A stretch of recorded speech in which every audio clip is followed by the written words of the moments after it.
Hello, you're welcome. All right, variation. We are gonna be discussing variation in this video. Okay, so what is variation? Now, variation is actually a mathematical relationship, okay, between two variables, in which um, the equation between these two variables is that one variable is equal to the other variable, okay, then multiply by a constant. So A is equal to B, then times a constant. Okay, and this constant is actually a constant of variation.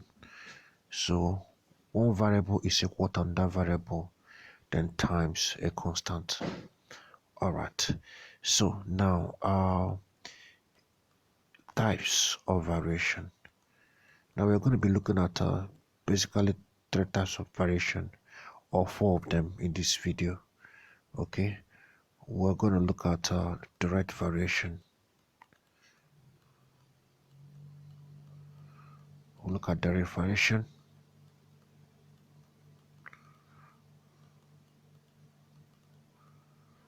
Then we'll look at inverse variation.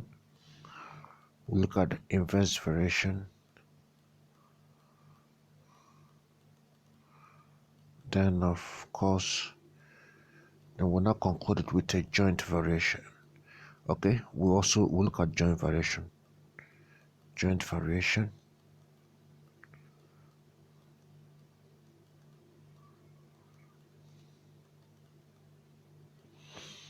Then we'll now have partial variation. Okay, so these are four different types of variation. Okay, let's look at the very first, which of course is direct variation. Now, in direct variation, okay, the relationship exists between those two variables. Remember, variation has to do with relationship between two variables, right? So now, in a direct variation, the relationship exists between these two variables in such that, okay, two of them are proportional, and that simply means that when one increases, the other actually increases in proportion with the other. Okay, so that's called direct variation. So if x varies directly with y, when the variable x increases, when the value of the variable x increases, then y also increases. Okay, now in variation, for us to actually convert a variation to an equation, we introduce a constant. So every variation must always have what is in a constant of variation. So that means s is going to be equal to ky. Okay, now this is s varies directly with y, so s is going to be equal to k, then multiply by y. So my interest, anytime you're being asked to solve variation, the very first step is to find the constant of variation, because it is that constant that actually establishes that relationship in variation. Remember, variation has to do with a relationship between two variables in which one is equal to the other, then multiply by a constant. So we need to know that constant that established that relationship. So making that constant a sort of formula, right? Okay, is going to be equal to x all over y. Okay, so please take note, the very first thing you need to do anytime you're evaluating variation is to find the constant of variation. All right, okay, so let's look at typical example. Let's a situation where we have, say, x varies directly with the square root of y. Okay, the initial value is being given when x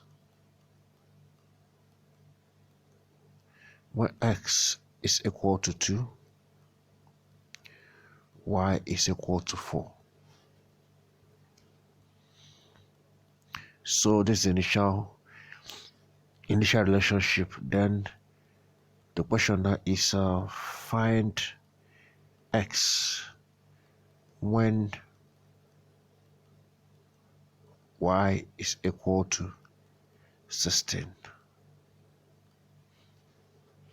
So of course we establish our mathematical relationship. As we already know, s varies with y. That means x is going to be equal to ky. That simply means that k is going to be equal to x divided by y. Okay, so what's that k? I'll get the value of the k from the initial relationship, because I was told that when s is equal to 2, then y is going to be equal to 4. Please pardon me, I was told that x varies with the square root of y. Please, I have to put that square root. Okay, so let me actually let me provide space. All right, let's do that again. So the question is, x varies with the square root of y, so then s is going to be equal to k square root of y. That way, now for us to get our constant, k is going to be equal to x divided by the square root of y. Okay, so what's our k? From the initial value, when s is equal to 2, all right, y is equal to the square root of 4. Okay, let me divide this. So that way now I'm going to have k being equal to 2. The square root of 4 is 2. Okay, 2 divided by 2 is 1. All right, so now having gotten the constant, now you can now find any relationship. You can now find any value of s at any value of y. So don't forget that we've gotten our constant. Our constant is 1. So the question now is, find x when y is equal to 16. So x is going to be equal to 1, then times, because my constant is 1, right? The square root of 16 now. So what's the square root of 16? That's 4. 4 times 1 is 4. So that is a direct variation. Okay, so please take note of that as we look at inverse variation. Okay, inverse variation.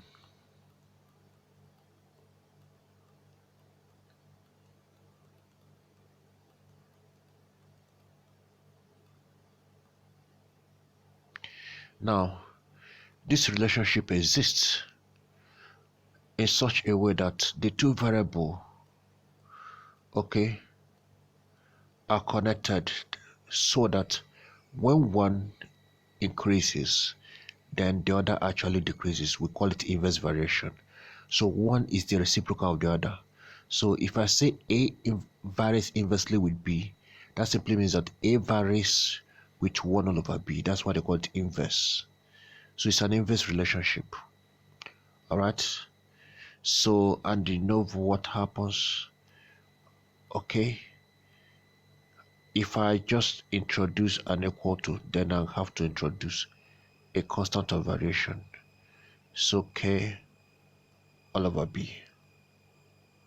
So in this case now, the constant of variation for inverse variation is going to be equal to A times B. All right, let's look at example. Let's say a situation where, okay, this time around x varies, okay, inversely with the square of y. Now, this can also be put in a word problem. Okay, it is your duty to actually transform the word problem into a mathematical statement. So in a word problem, it will it will be given like this: s varies inversely with the square of y. So it will be written in a word. So you are the one to translate that word. Okay, knowing how to express inverse variation. All right. So now it goes this way: when x is equal to 2, then y is 4. Okay, y is 3. Let me do that. Let me actually make y to be 3 this time around. Okay, so now the question is now find x, or better still, find y. It can also be given that, it can also question be given, okay, that way. Find y when x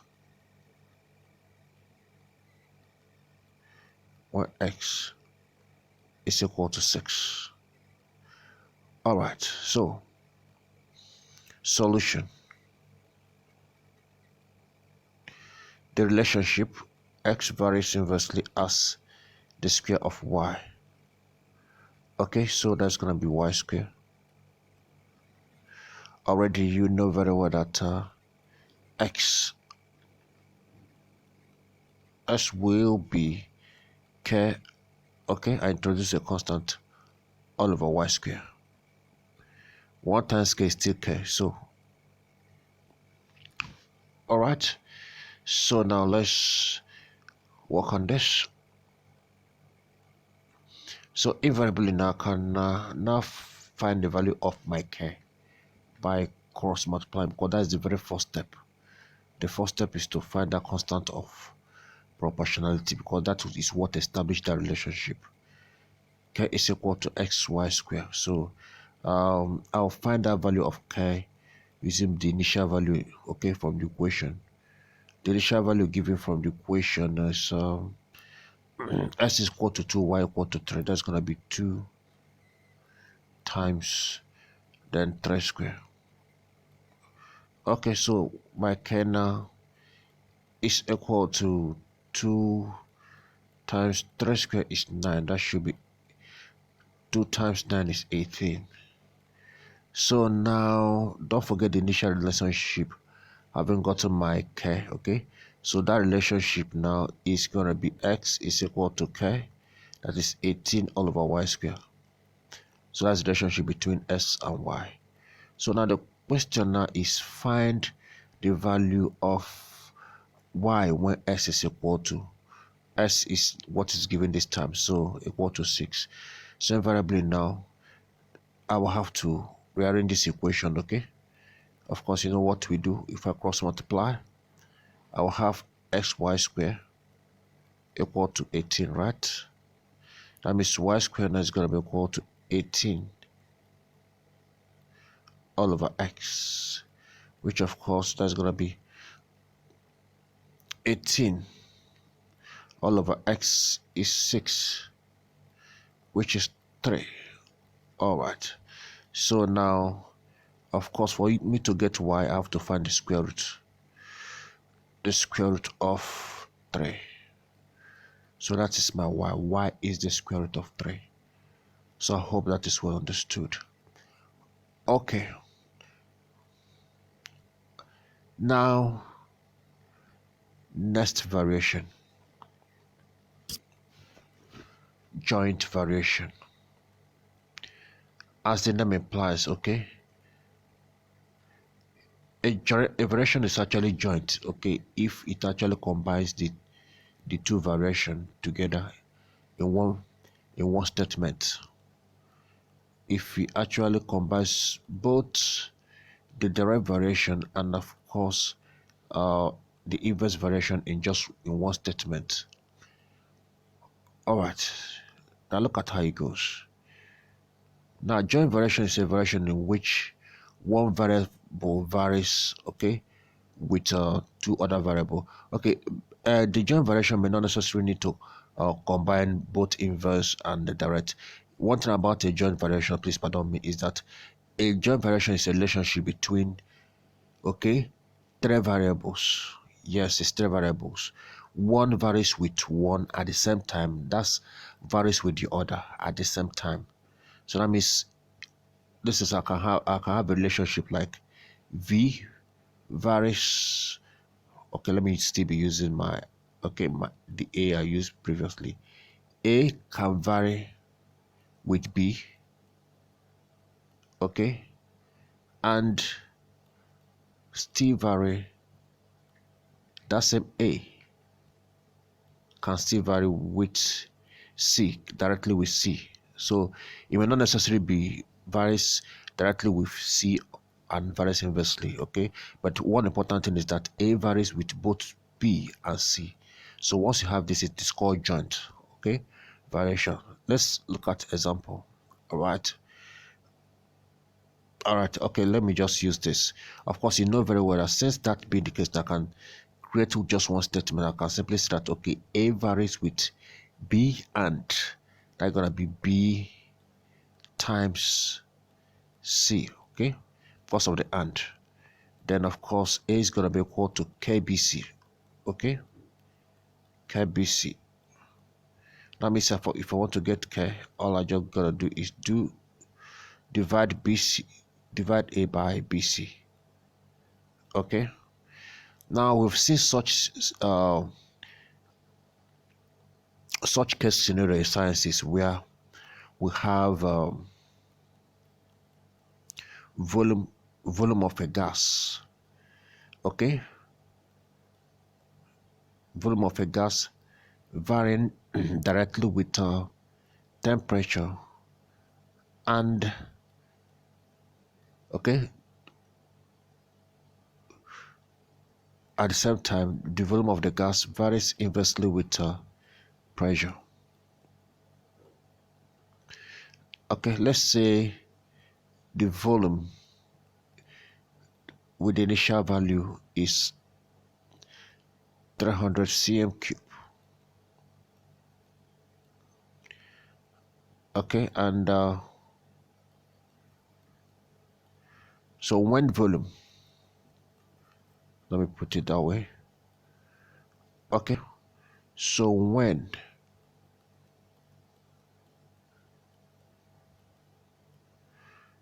volume is 300 cm cube,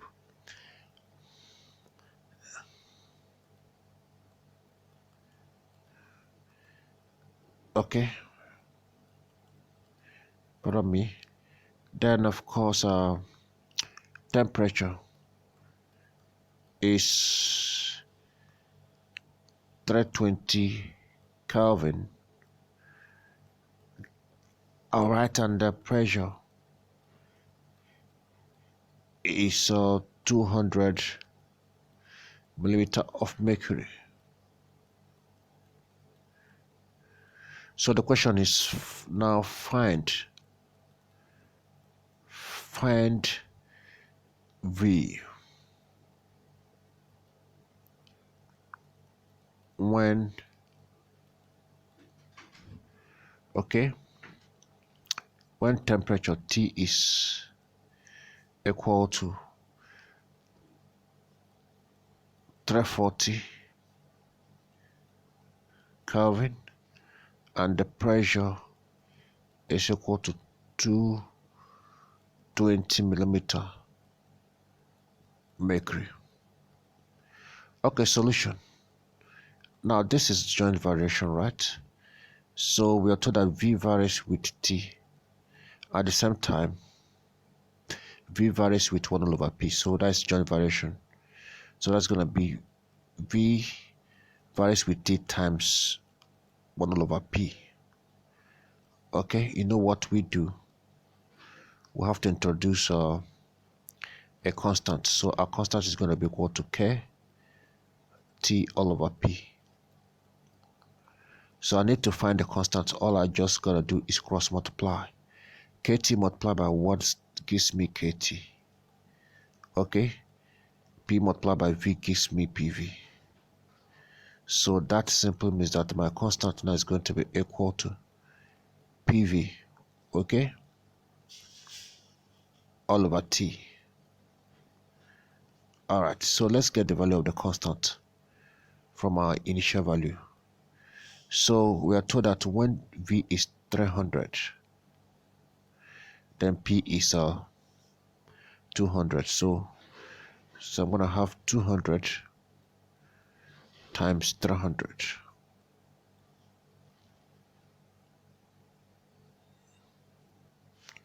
Okay, and of course T at that point is 320. Okay, so let me get a calculator. So I'm having 200 times 300, then divided by 320. Okay, or it's 7.5. So the constant of proportion is 187.5. So now, since this is a constant, then our relationship now is going to be equal to V equal to the constant K. Remember the K, I've already gotten that. That's 187.5 multiplied by the temperature, then times the pressure. So with this particular constant being found now, I can get the value of V, because the question is find the value of V when T is 340. So that's going to be 187.5 times 340, then all over the pressure at that point is 220 millimeter of mercury. So let's do that. Times 340. Okay, let me show you what I'm doing. Times 340, then divided by 220. Okay, approximately 289.8. So 289.8. Of course, it has units, centimeter cube. Okay, so this is basically the 3 types of variation. Okay, all right, I would love you to possibly go through them again. Then in the next video we are going to discuss partial variation. All right, see you in the next video. Thank you.